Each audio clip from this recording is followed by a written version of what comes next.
You don't need a product to be bad to admit it's not for you. These 4 looked perfect. Perfect. And I still could not make myself use them. Hey, it's Ekat. Think electronic cat. Yeah, welcome to my edit. Edit by Ekat. Are you ready? Let's unpack this. I'm gonna jump right in with the first product. Imagine me in my bathroom. I've done microneedling the night before. I washed my face. I applied one of my favorite EGF serums. And now I am layering some hyaluronic acid. I look around and I don't see any Ceramide moisturizers open. It's almost a ritual at this point. I need a plain Ceramide moisturizer to top it all off. You know the excitement you feel when you realize that you get to open another new product to try. You have so much anticipation. So I look through my stash and I spot this product. I immediately think to myself, oh, this is going to be good. I pretty much enjoyed every product from this brand. It is barrier friendly. It is safe. What could go wrong? And I was also saving this product for a while because it's not the cheapest product, even though it seems to be the most simple. So I decide today is the day. I'm going to open it and I'm going to enjoy it for the next 3 days because my skincare routine is going to be super simple and I get to relish in a new product. Oh, the novelty of it all. I just love it so much. And it has a pump. If you are new here, I am obsessed with pumps because they elevate my skincare experience to the next level. I don't have to faff about with screw tops or jars or anything like that. So something about pumping just the right amount on your fingertips and then slowly massaging it into your skin. So good. So I open this product and I pump a couple of pumps. And I think to myself, this seems a little bit different to what I was expecting, but no biggie. I'm sure once it hits my skin, it's gonna be fine. And when it hits my skin, I just feel nothing. Like all the things that I just imagined that I would feel applying this product are not there. And don't get me wrong, I'm probably being overly dramatic here, but it did not meet my expectations. This is so hard. It's super hard. And you would think that a ceramide lotion is just a ceramide lotion. Oh no. It actually could not be further from my expectation. I think I've been spoiled too much by ILLIYOON because that is my standard of ceramide lotion. And even though this brand is super famous, I did not really like it. I'm talking about AESTURA Auto Barrier 365 lotion. Mind you, I haven't tried the cream yet. And for me now, it's going to be such a big event because my expectations are super high. But based on the experience I had with the lotion, I really don't know what to expect. But back to this lotion. This is fine. It feels much denser than I anticipated. Slightly occlusive, but not occlusive in a good way. I think I'm so used to ILLIYOON Ato Ceramide lotion that it's just so light. Whenever it hits your skin, it gives you that burst of hydration, but then it sinks in super fast. It's just lightweight hydrating. It's not your typical Japanese lotion where it's super watery. It has that balance of lipids and ceramides. It just feels really, really good. Where this guy is quite dense. I didn't feel as much hydration from it. It feels like a moisturizer, I guess. When I applied it that first time, I was like, that's not what I wanted. I wanted something rich and velvety and coating that feels hugging, that has a touch of hydration. This just felt blah, for the lack of a better word to describe it. Just blah. It just deflated all of my emotion that for about few weeks afterwards, I was avoiding this product like the plague because I didn't want to be disappointed again. I didn't want to confirm that what I've experienced is the truth. I just wanted to have this in my head as the magical AESTURA product. I have tried it since and I have confirmed that it's not for me. There's just something about it and I can't put my finger on it. It doesn't give me anything. It just doesn't. And I'm not overly eager to reach for it, even though it has a pump, and apply it on my face. So this lotion in particular is now demoted to my nightstand and I use it as a very expensive hand cream. It's pretty good if you're mixing it with some actives too.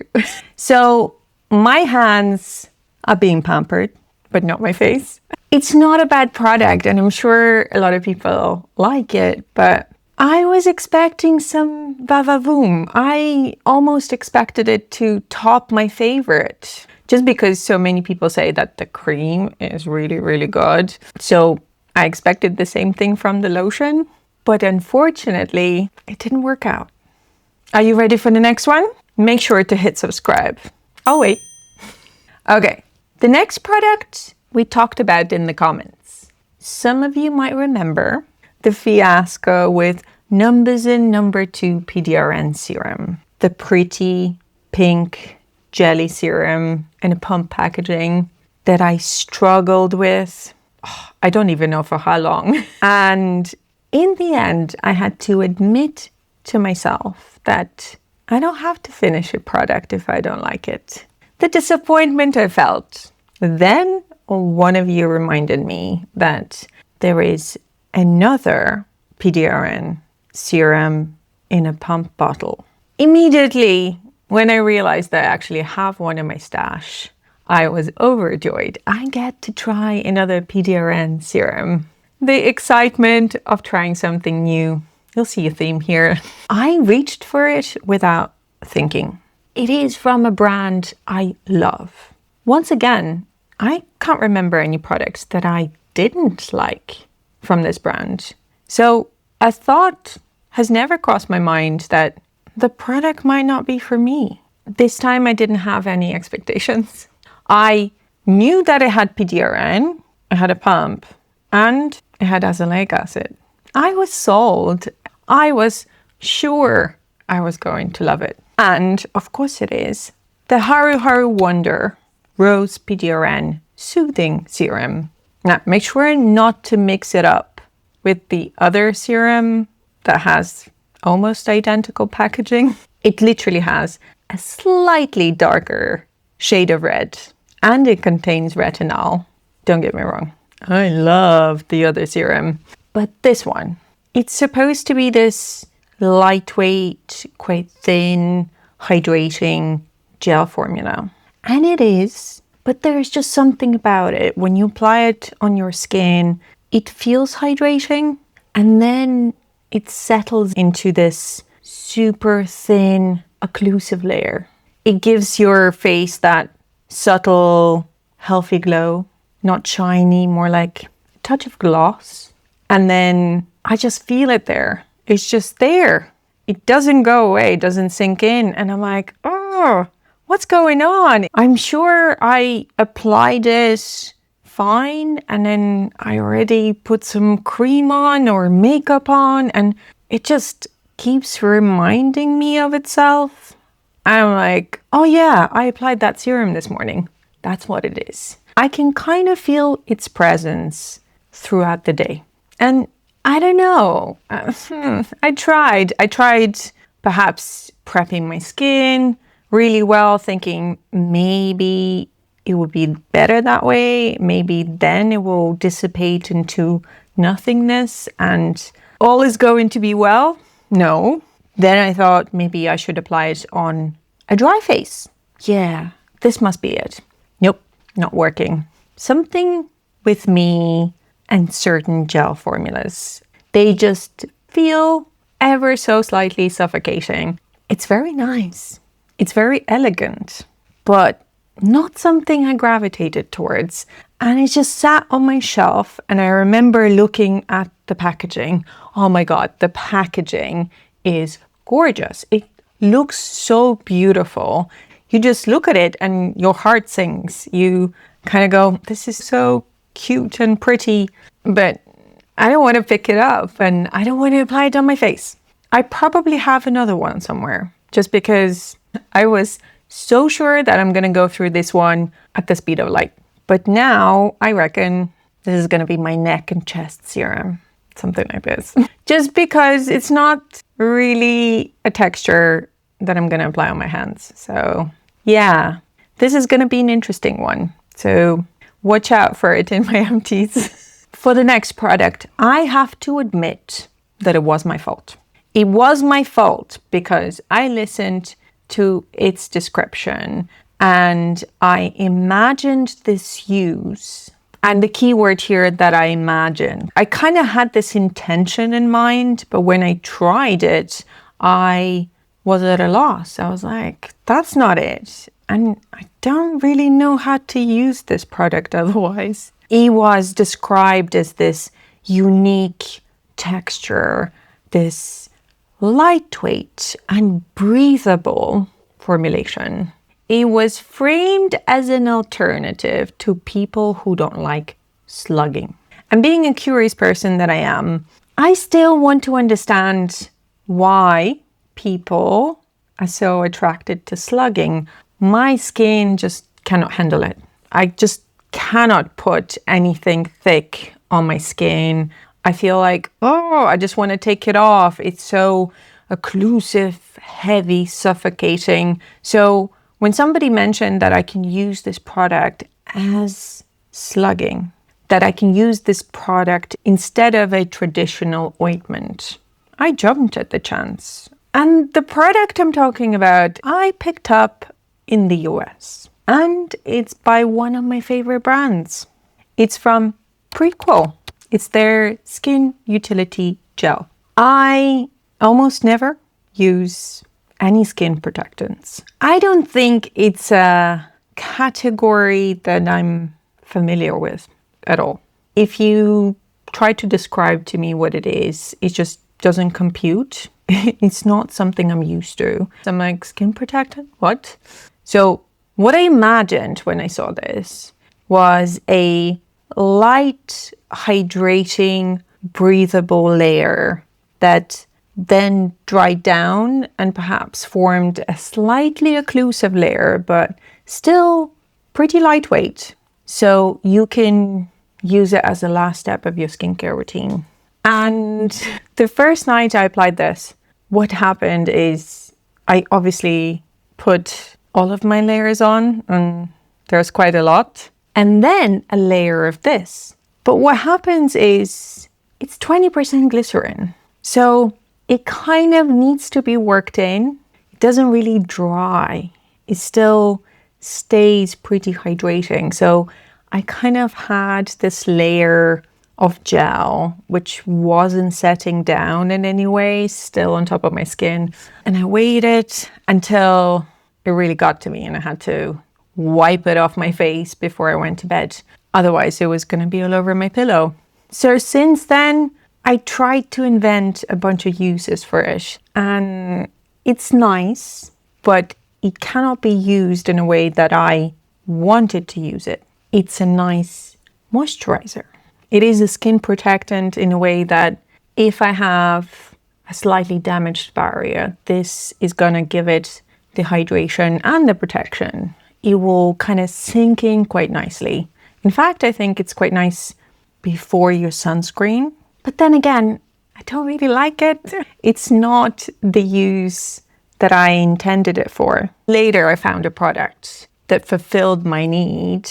It was a sleeping mask that I would put on my face before going to bed.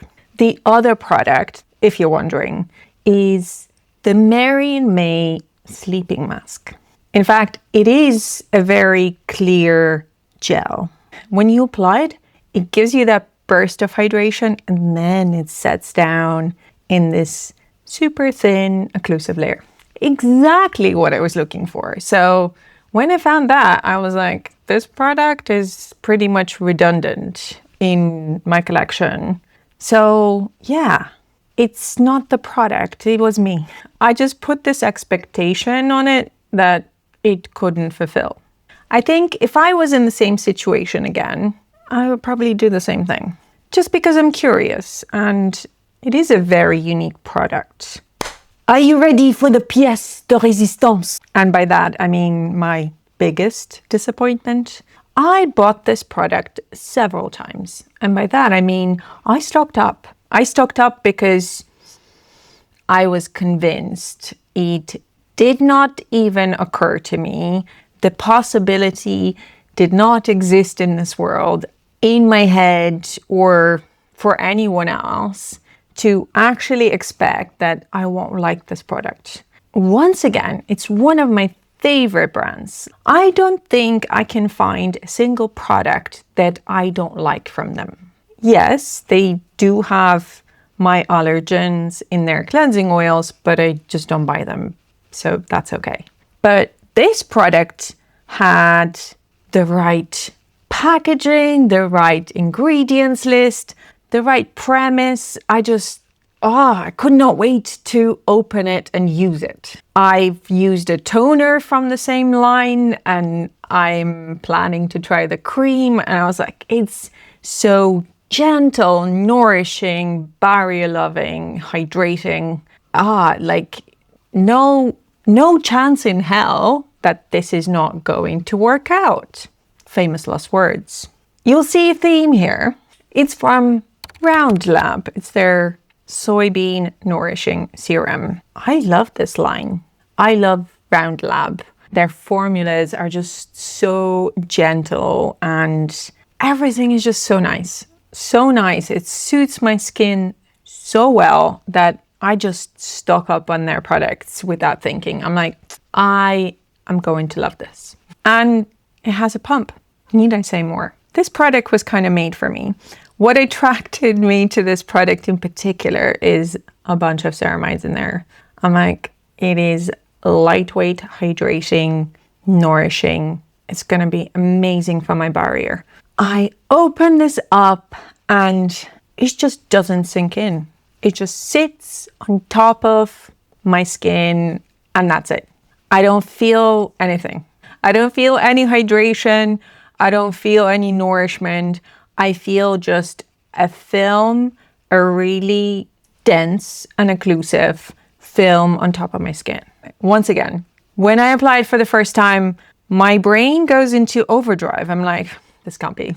Surely I'm just applying it wrong, right? There must be something. I must have applied the wrong toner or serum before I applied this.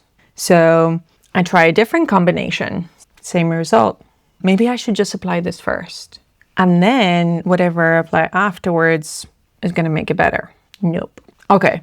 Maybe this is going to be good as a lotion layer.